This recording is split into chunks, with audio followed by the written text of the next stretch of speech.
Welcome back to Punk Rock Theologian. Today I'm starting into a topic of suffering because while it's not something any of us really enjoy, it is something we all experience. And I think it's really valuable to get sort of a biblical perspective on suffering to know how to face it and how to deal with it when it comes up. But this is a pretty big topic. It's definitely going to take me more than 1 week to get through it. First point that I really want to get to today is just that suffering is kind of normal. It's frankly part of life for anybody, but it's even more expected for part of a Christian life. That's what we're going to dig into today. And so the first thing to recognize is that suffering is only really brutal if you don't expect it or think you shouldn't have to do it. Think of it this way. If I take a handful of teenagers and I make them run up and down hills and through the woods for hours on end, that's like cruel and unusual punishment, unless this happens to be a cross country practice, and then it's totally normal.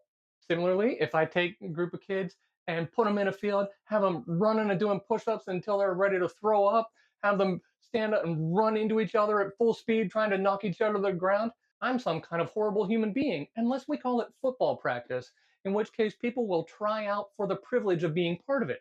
To give a dozen examples like that, people will pay good money to jump out of an airplane. Other people are excited about CrossFit that has them doing exercises to the point of exhaustion and beyond. Guitarists will play until their fingers bleed. Parents go through all kinds of sacrifice and suffering, especially with newborns. They'll go days on end with little to no sleep, and it's all just normal. Many things that are objectively horrible when you just look at them for what they are a totally different thing if we expect it and we assume it. That's why it's important to have the perspective that Peter gives us in 1 Peter 2:21. He said, "For God called you to do good, even if it means suffering, just as Christ suffered for you.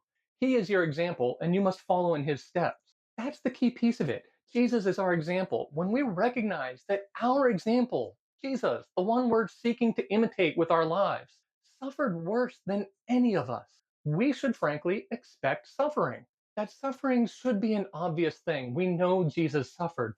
But what we fail to realize is how it's such a necessary, normal thing. It's not a bad thing, it's one of the ingredients in God's recipe for redemption. Quite honestly, Jesus wouldn't be our Savior if he hadn't suffered. That's what Hebrews 5 tells us, starting at verse 8. It says, "Son though he was, he learned obedience from what he suffered. And once made perfect, he became the source of eternal salvation for all who obey him." Couple easy examples from song lyrics. The first one is Jeremy Camp, the song No Rain.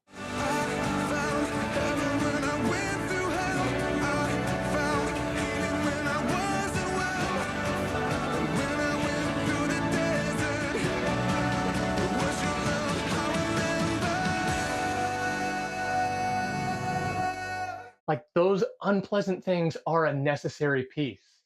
Nothing against Jeremy Camp, but I'm gonna go with my favorite band, Disciple, and their song Someday.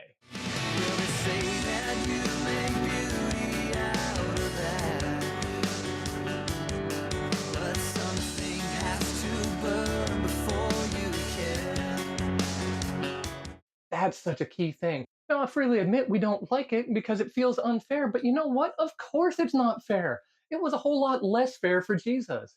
He was absolutely innocent and suffered the worst punishment and abuse this world had to offer. But the piece we so easily forget is that was not just a one time thing. The Bible actually teaches he did not complete all of the suffering that ever needed to happen.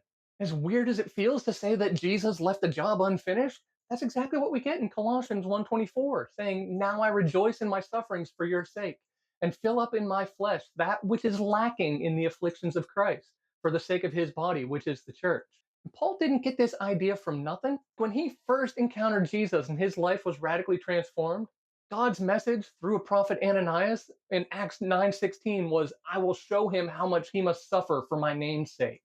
This suffering is natural because while Jesus absolutely completed the work of opening the door to heaven for us, he only began the work of redeeming the whole world. That's still going on. There's still a lot of suffering that's going to happen because there's still a lot of people to be reached and there's a lot of work left to be done. But it's not this torturous thing that we have to do, it's a thing we get to be a part of.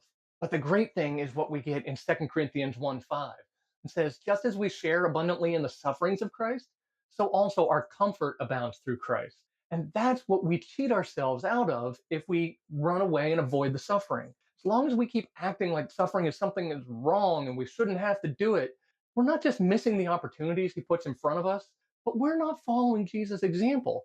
If we really want to identify with him, we need to expect suffering and know that God is using that for his purposes. That's exactly what we see in the life of Jesus, and that's exactly the model that he left for us to follow.